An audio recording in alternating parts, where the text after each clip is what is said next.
After securing qualification through the preliminary round of the 2018 World Cup qualifier in that very tight game against Swaziland, I must say, in Port Harcourt, it is now time for the real deal for the Super Eagles. And the real deal is the group stage of the 2018 World Cup qualifier, where the big teams will be among the top 20 that will be grouped into 5 groups. Of course, with the winner of each group getting the ticket to the World Cup 2018 in Russia. That will be the big hurdle that will test the strength of the Super Eagles as they hope to continue making progress under Coach Sunday Oliseh.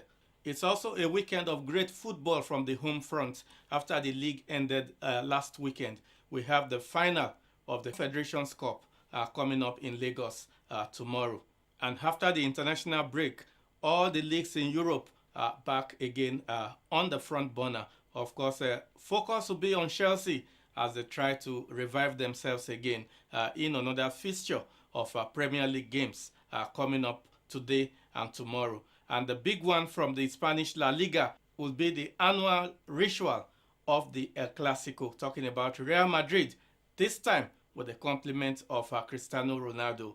And Barcelona may not be having the support of their strongman, Lionel Messi, who is still recuperating from injury. We'll be bringing you all those highlights today on another exciting edition of Hot Sports.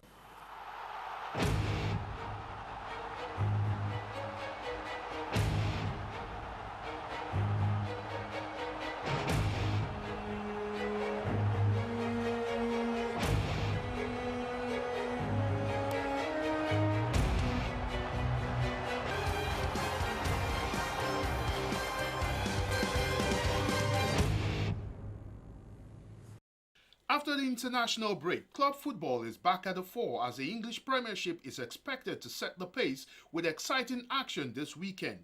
On Saturday, Odion Ighalo will lead Watford against Manchester United. United are expected to be without Anthony Martial, who copped an injury in England vs France tie. Chris Smalling is also a doubt for the game. Chelsea seek redemption at home to Norwich. This tie may add more pressure on Chelsea gaffer Jose Mourinho if his side fails to win. Arsenal, with injury worries of theirs, will be guests of West Brom, while the big game of the weekend will take place in the city of Manchester. Jurgen Klopp will lead his Liverpool army against the might of table-topping Manchester City in a game that 3 points matter to both sides. Other matches are Everton vs Aston Villa, Newcastle vs Leicester City. Southampton will play Stoke City, while Swansea City at home to AFC Bournemouth. While on Sunday, it will be Spurs at home to Victor Moses West Ham. In the La Liga, the biggest club rivalry in the world will be at the fore when today Barcelona go into the El Clasico encounter against Real Madrid. Barcelona will be buoyed by Luis Suarez and Neymar playing at the top of their game, but will be up against the Los Merengues side, who are pretty much wounded but are still firing on all cylinders. The last time these two clubs met was in March of this year in a battle won by Luis Enrique's side 2-1 as Luis Suarez caught the winner in the 56th minute after Ronaldo equalized at the half-hour mark. Lionel Messi is still a doubt for the biggest game for Barcelona this weekend, but he has been training lightly and might well be on the bench for Saturday's game. Real Madrid trailed Barcelona by 3 points after their disappointing loss in the hands of Sevilla last weekend. It is still unsure if Karim Benzema would play a part in this game, but Ronaldo, James Rodriguez and Gareth Bale should feature. Hot Sports cranks up the heat this Saturday with fresh sports news and incisive analysis, backed by exciting visuals. Hot Sports, your unique source of sport information, education and entertainment, inimitably delivered via hot, scorching argument where no one blinks. Don't miss it.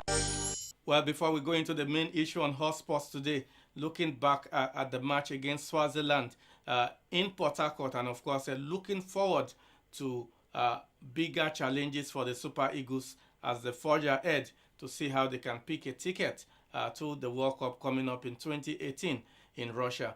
Joining us on the line all the way from Port Harcourt is ex-international, former Super Eagles goalkeeper and of course the assistant coach and goalkeeper trainer of the Super Eagles, Aloy Agu. Coach, first let me start with the match against Swaziland. What is your humble opinion on this match? Well, the match was very interesting, and we are underdogs.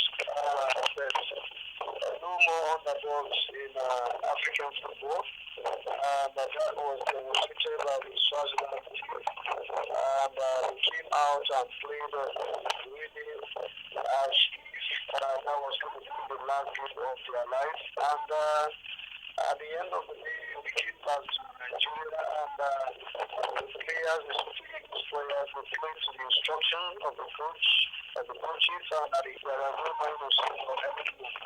Everywhere in the world, football is improving, and teams are improving, countries are improving, and it's very interesting that it's also happening in Africa too. This time you go into a very critical group stage of the World Cup qualifiers.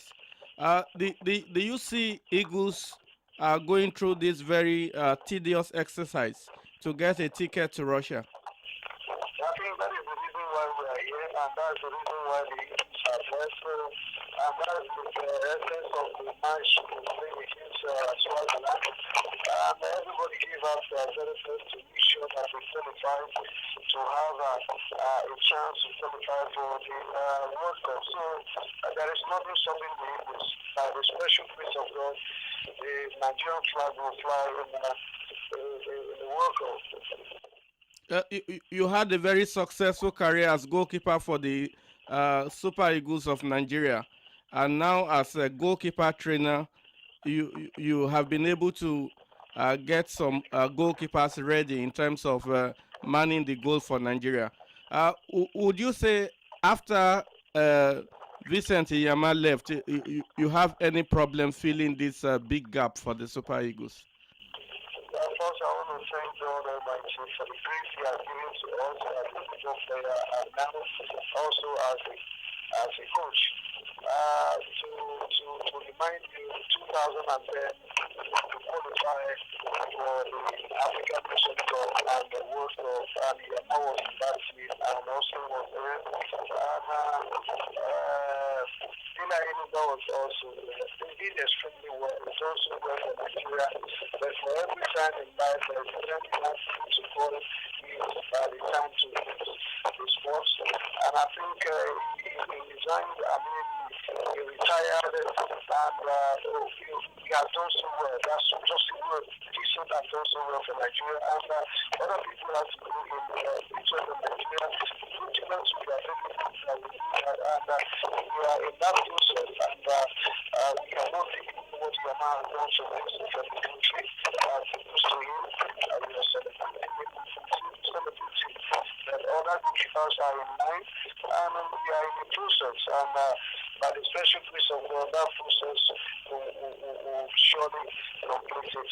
Finally, how would you rate Kali Keme for now, back in goal for the Super Eagles? Well, he's been doing well. He has kept switching to Nigeria and had a clean sheet and only conceded one. And he's been doing well, and he's a very formidable goalkeeper. And the other ones behind him too are also formidable goalkeepers. So we are believing and praying that God will continue to keep them all healthy. And praying that Nigeria should continue to do what they know how to do best, to pray for us and pray for Super Eagles and pray for the success of every department of Super Eagles. And eventually the glory will be God Almighty.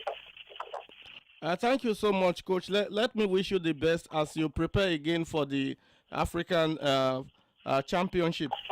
Thank you so much. Thank you. Thank you. God bless you. Thank you for having me. Well, to the main issue on hotsports, we have been reflecting on the Super Eagles Swaziland game. And of course, before that game, there was this incentive by the River State government that for each goal scored, the Eagles will get $20,000. And of course, the Eagles really worked hard, one will say, considering the fact that the match was very difficult. They got 2 goals, and that is an equivalent of $40,000, which was given to them at a reception in Port Harcourt. We are asking on the program today, is that incentive worth the effort? Do they really need to be giving $20,000 per goal to motivate them to beat a team like Swaziland? That is the main issue on Hotsports this weekend. The Super Eagles of Nigeria on Tuesday, 17th November 2015, defeated the Silangus Mnikati of Swaziland 2-0 at the Adokia Mesimaka Stadium to qualify for the group stage of the FIFA Russia 2018 World Cup qualifiers. That beat was expected as Swaziland are regarded as minnows in African and global football. Not many will say they were satisfied with the way the Super Eagles played and the manner the victory came. Of course, there are still some negatives, but Sunday Olise is an experienced ex-international and it's a matter of time before those rough edges are smoothened. Our prayer is that it happens soon because the look up north shows a well-oiled Egyptian team who happen to be in our Nations Cup qualifying group doing the business against the smaller teams. The issue, however, is the Rivers State government offered $20,000 as an incentive for every goal scored. It was supposed to serve as a motivation for a team that has in recent times struggled for goals. The boys went on to score 2 goals and were rewarded with $40,000. Did it serve its purpose? Was it right or wrong? Is it the way to go? Is it sustainable? $20,000 per goal may sound outlandish in these harsh economic times, especially as the game was against lowly Swaziland. But considering that the Super Eagles labour to victory, it is safe to say that the team needs some form of motivation beyond pep talks. Whatever it is, it needs to be found very quickly as tougher games lie ahead. And of course, to trash the main issue on Hotsports today will be Chukwuka Izwegbuna and Chijioke Eziali. There's been so much hue and cry over the $20,000 per goal promised the Super Eagles ahead of their game against Swaziland. So many people have made noise saying it's too small. Some have said it's not right. But in my opinion, I think it's a normal thing to do to try to ginger people to do better than they can do, or to make them reach heights that looked unachievable. And I think that's what that promise was intended to do, and that's what it achieved. Yes, some may say the money is too small, some may say it's too big, but no matter what the amount is, no matter what the promise is, I think the whole idea behind the promise is what matters. Will it ginger the players to go the extra mile to achieve a goal? Yes, and that for me is what we should be looking at. Not saying that he shouldn't have given them, promised them money, or he shouldn't have pushed them in one direction or the other. The whole idea is to motivate the boys, and the boys were motivated, and they got the victory. Was the Rivers State government right to actually promise the Super Eagles $20,000 during the Swaziland game? I don't think it's right.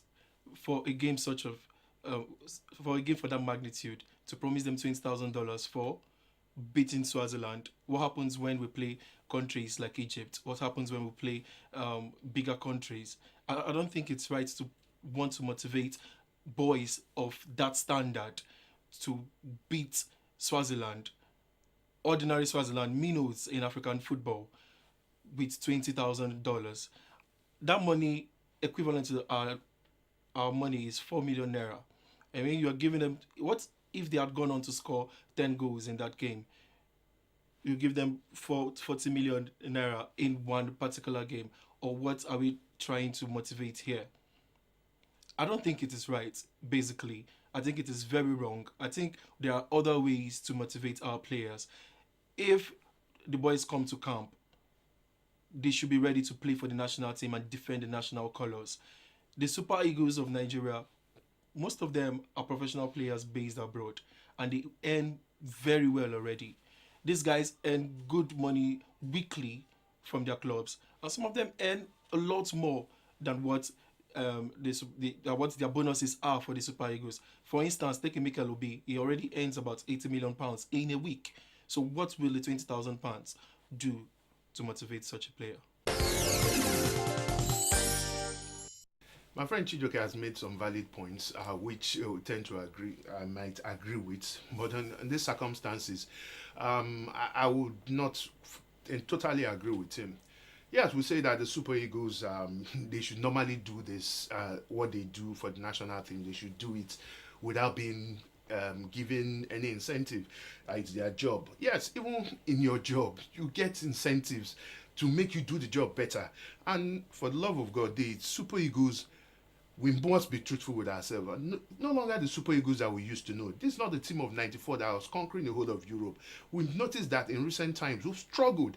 We struggle to beat teams that we ordinarily will beat. And by for us to say they are minnows in football, yes, they are minnows in football on paper. But when you get to the pitch and you don't do what you ought to do, then that tag totally disappears. We saw Ghana struggle against Comoros. So the idea of that they are minnows in football, for me, yes and no.